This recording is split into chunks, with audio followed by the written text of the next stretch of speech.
حضرت علی رضی اللہ تعالیٰ عنہ ایک بار عید کا دن تھا، فرمایا بے شک آج عید کا دن ہے، مومن کے لیے ہر وہ دن عید کا دن ہے جس دن وہ اپنے آپ کو اللہ کی نافرمانی سے بچا لیتا ہے۔ علی رضی اللہ تعالیٰ عنہ ایک مقام پہ آپ نے ارشاد فرمایا کہ جو گناہ ہے، بندہ جب کثرت سے گناہ کرتا ہے، کثرت گناہ کی وجہ سے اس کی عبادت کے اندر سستی آ جاتی ہے، اور دوسرا یہ کہ گناہوں کی نحوست اس کے اوپر یہ پڑتی ہے کہ اس کے رزق کے اندر تنگی نازل کر دی جاتی ہے۔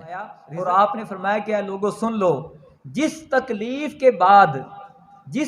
کے بعد بندے کو جنت مل جائے، فرمایا کہ وہ تکلیف نہیں ہے، اور جس خوشحالی کے بعد بندے کو دوزخ میں ڈال دیا جائے، فرمایا کہ وہ خوشحالی نہیں ہے۔ یہ دیکھو، اتنا مال، اتنی دولت، سب کچھ بھی مل گیا، دنیا کی ہر عیش و عشرت اس کو مل گئی، لیکن اس عیش کے بعد اگر بندے کو جہنم میں ڈال دیا جائے، فرمایا کہ وہ عیش کس کام کی۔ اور فرمایا ایک بندہ ایسا تکلیفوں کے اندر اپنی دنیا کے اندر زندگی گزار کے گیا، بیماریاں ہیں، پریشانیاں ہیں، غربت ہے، افلاس ہے، سب کچھ اس نے دنیا کے اندر دیکھا، لیکن اگر اس تکلیف کے بعد وہ جنت میں چلا گیا، فرمایا یہ تکلیف اس کے لیے کچھ بھی معنی نہیں رکھتی۔ شراب سے نفرت کا اظہار کرتے ہوئے فرمایا کہ اگر شراب کا ایک قطرہ ایک کنویں کے اندر ڈال دیا جائے اور اس کنویں کے اوپر اگر مینارہ بنایا جائے، اس مینارے کے اوپر کھڑے ہو کر اذان نہ دوں، اور اگر شراب کا ایک قطرہ دریا کے اندر گر جائے اور وہ دریا خشک ہو جائے، پھر اس دریا کے اندر گھاس اگ جائے،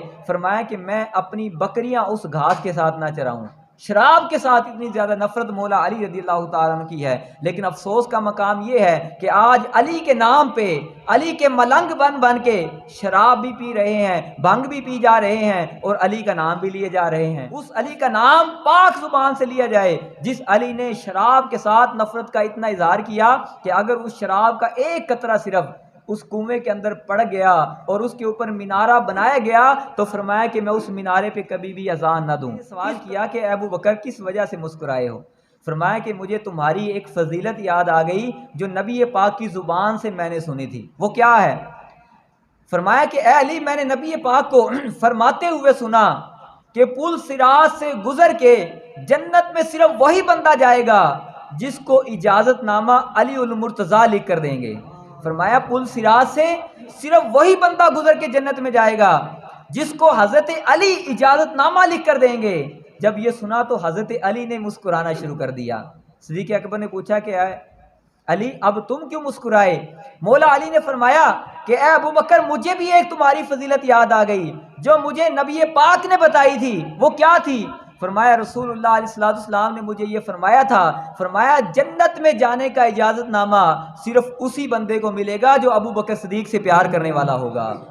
تو حضرت ابو بکر صدیق مولا علی کی فضیلت بیان کریں اور مولا علی حضرت صدیق اکبر کی فضیلت بیان کریں، لیکن کتنے بدبخت ہیں وہ لوگ آج جو مولا علی کا نام لے کے صحابہ کے اوپر تنقید کرتے ہیں، کوئی صحابہ کے نام لے کے مولا علی کا نام نہیں لیتے، مولا علی سے بغض رکھنے والے ہیں۔ اور صحیح بخاری کے اندر 3671 نمبر حدیث پاک ہے، حضرت علی رضی اللہ تعالیٰ کے بیٹے محمد بن حنفیہ نے اپنے والد مولا علی سے ایک بار سوال کیا، ای الناس خیر بعد رسول اللہ، سوال کیا کہ اے میرے والد، اے مولا علی، آپ یہ بتائیں کہ رسول اللہ کے بعد ساری کائنات میں سب سے افضل کون ہے؟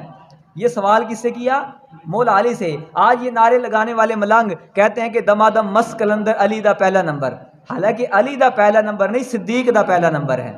علی کا مقام بہت بلند ہے، لیکن نبی پاک علیہ السلام کے بعد سب سے افضل و اعلیٰ مقام ابو بکر و عمر کا ہے۔ اور یہ زبان مولا علی سے میں صحیح بخاری کی 3671 نمبر حدیث بیان کر رہا ہوں۔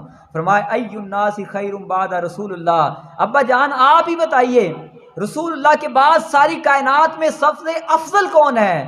اعلیٰ ابو بکرن، مولا علی نے فرمایا کہ رسول اللہ کے بعد سب سے زیادہ افضل حضرت ابو بکر صدیق ہیں۔ میں نے پھر عرض کیا قلت ثم من، اے میرے ابا جان ابو بکر صدیق کے بعد کس کا درجہ ہے؟ قال عمر، فرمایا ابو بکر صدیق کے بعد حضرت عمر رضی اللہ تعالیٰ سب سے افضل۔ بلکہ ایک مقام پہ تو حضرت علی رضی اللہ تعالیٰ نے یہ بھی فرمایا کہ جو بندہ مجھے ابو بکر و عمر سے افضل بتائے گا، فرمایا کہ میں اس مفتری کو 80 کوڑوں کی سزا دوں گا۔